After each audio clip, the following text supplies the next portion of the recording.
On the edge of a forgotten mountain road, 3 miles beyond the last working streetlight, there is a house the locals still call Hollow Creek. It sits behind a locked iron gate, surrounded by pine trees that lean inward as if they are listening. For 27 years, no one lived there. No one paid the taxes. No one repaired the roof.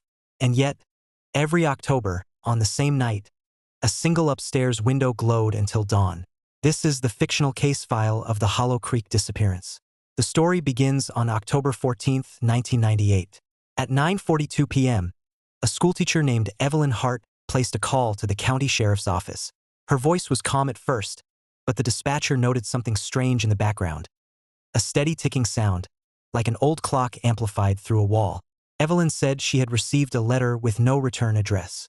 Inside was a photograph of her childhood home, Hollow Creek House, taken that same evening. Written across the back were 6 words: "Come before midnight, or remember everything." Evelyn had not set foot in that house since she was 12 years old. According to the report, deputies arrived at Hollow Creek at 11:17 p.m. Evelyn's car was parked outside the gate.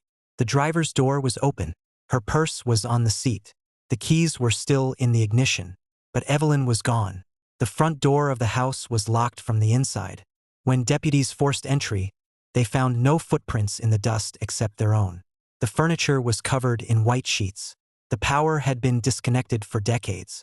But upstairs, at the end of the hallway, one bedroom lamp was burning with a fresh bulb. Beside it sat a music box, open and playing a melody none of the officers recognized. Then they found the wall. Behind peeling wallpaper in the upstairs bedroom was a row of pencil marks, the kind parents make to measure a child's height. At the bottom was Evelyn's name, dated 1983.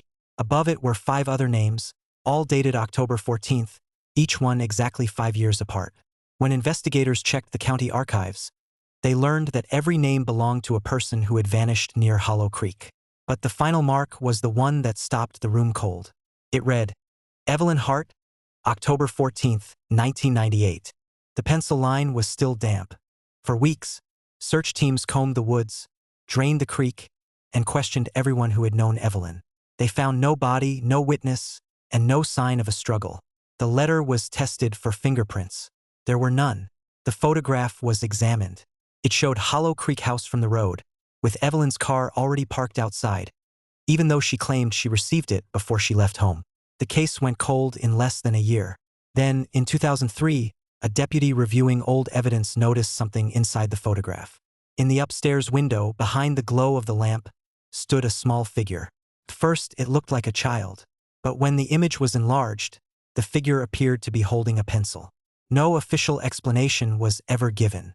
Hollow Creek House burned down in 2011 after a lightning strike, or so the report says. Nothing survived except a metal box recovered from beneath the bedroom floorboards. Inside were 6 photographs, each showing a different missing person standing outside the house on the night they disappeared. The last photograph was of Evelyn. On the back, written in the same handwriting as the letter, were 4 words. She remembered too late. Today, Hollow Creek is nothing more than a blackened foundation and a rusted gate. But drivers on the mountain road still report seeing a faint light in the trees every October 14th. Some say it looks like a bedroom lamp. Others say it looks like a window that should not be there. And if you stop long enough to listen, beneath the wind and the creek water, you may hear it. A clock ticking from inside the dark. This has been Casefile Shadows. Some mysteries are buried. Others are waiting to be remembered.